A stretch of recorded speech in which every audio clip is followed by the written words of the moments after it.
कहानियाँ कहानियाँ सिर्फ सुनने के लिए नहीं होती। कुछ कहानियाँ होती हैं महसूस करने के लिए। सो हेडफोन्स लगा लीजिए, लाइट्स ऑफ कीजिए और खुद को तैयार कीजिए। मैं हूँ आप सबकी narrator Kaushiki Bhatt and welcome to the channel the horror by Kaushiki.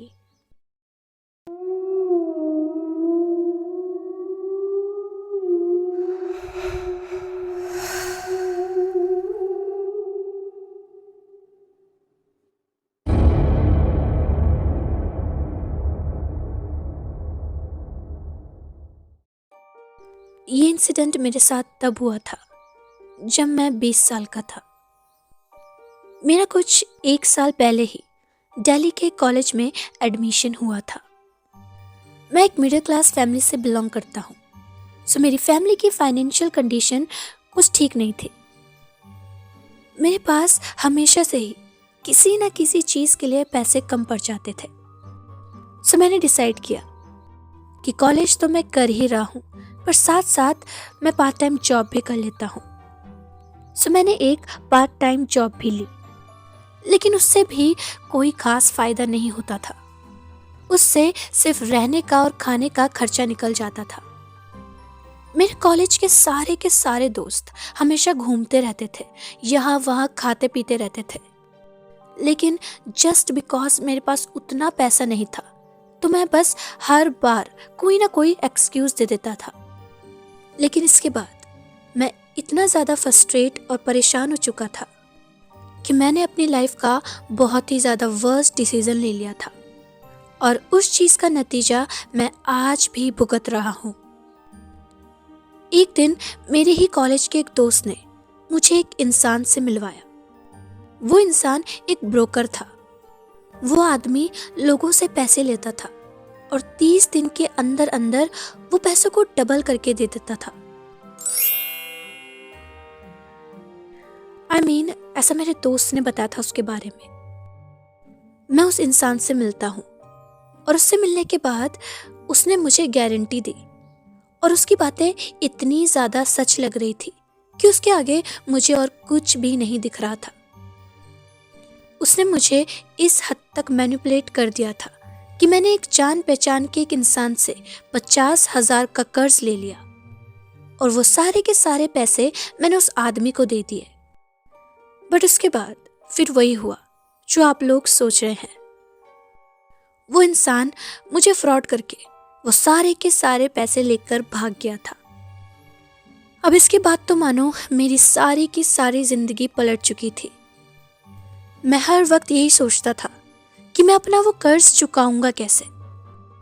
मैं उस वक्त तक इतना ज़्यादा होपलेस हो चुका था कि अब मेरे पास एक ही रास्ता बचा था, और वो ये था कि मैं वापस से अपने गांव चले गया। मैंने अपना सब कुछ छोड़ दिया और मैंने अपना फ़ोन नंबर भी बंद कर लिया था।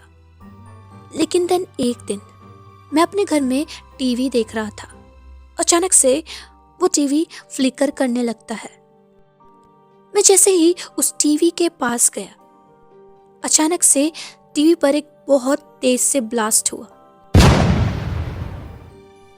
और मेरी आंखों के सामने सामने उस टीवी पर आग लग जाती है। मैं उस वक्त अपने घर में अकेला था।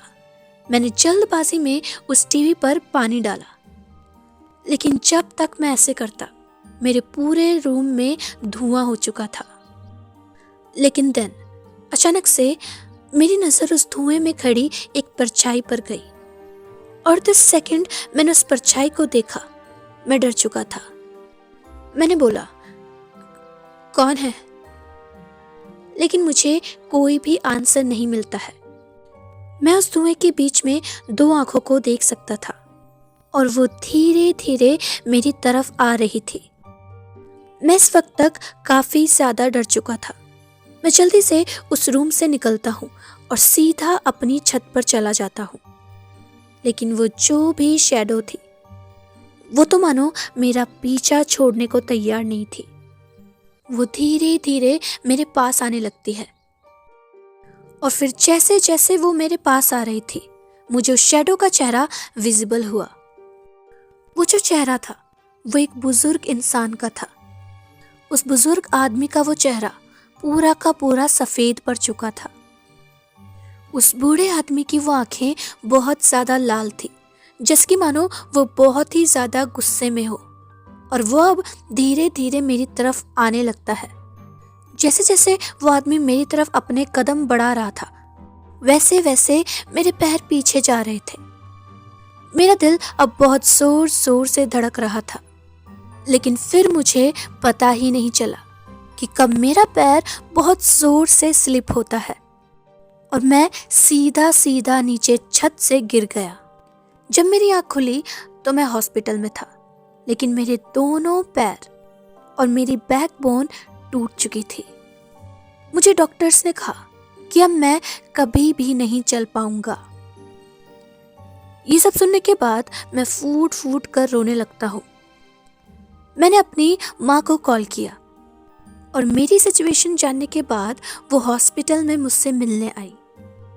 मैंने अपनी माँ को सब कुछ बताया और मेरी सारी बातें सुनकर वो बहुत ज़्यादा शॉक थी। मैंने उनसे सब कुछ कन्फेस किया। वो जो भी आदमी था जिसकी स्पिरिट मुझे हॉन्ट कर रही थी, वो ही इंसान था जिससे मैंने 50,000 का कर्ज लिया था। मेरी माँ उन बूढ़े अंकल को बहुत पहले से जानती थी।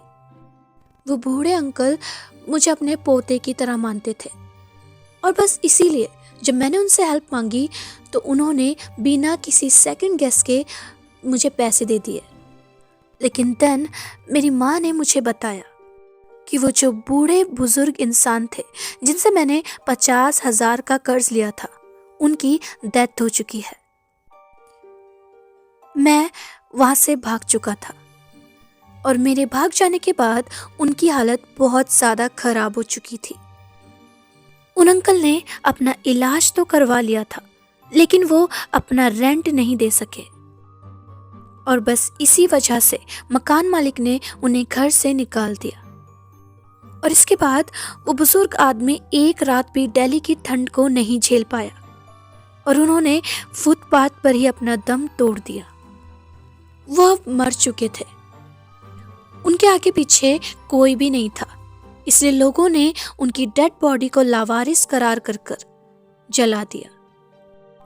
मैं मानता हूँ मैंने बहुत बड़ी गलती करी है। मुझे किसी भी अजनबी पर ऐसे यकीन नहीं करना चाहिए था, और तो और मुझे भागना भी नहीं चाहिए था। शायद मैं अगर वहां होता तो मैं उनकी मदद कर पाता, लेकिन अब उसका कर्मा मुझे मिल चुका है। अब मैं कभी भी नहीं चल पाऊंगा। आखिर में मैं बस आपसे इतना ही कहना चाहूंगा कि अपने हालात बदलने के लिए मेहनत करिए और मेरी तरह शॉर्टकट्स के पीछे मत भागिए। So guys, this was the story. I hope you like it. ऐसी और स्टोरीज के लिए इस चैनल को सब्सक्राइब करिए, लाइक करिए एंड शेयर ज़रूर करना। मिलते हैं नेक्स्ट स्टोरी के साथ। तब तक के लिए keep listening the horror by Kaushiki.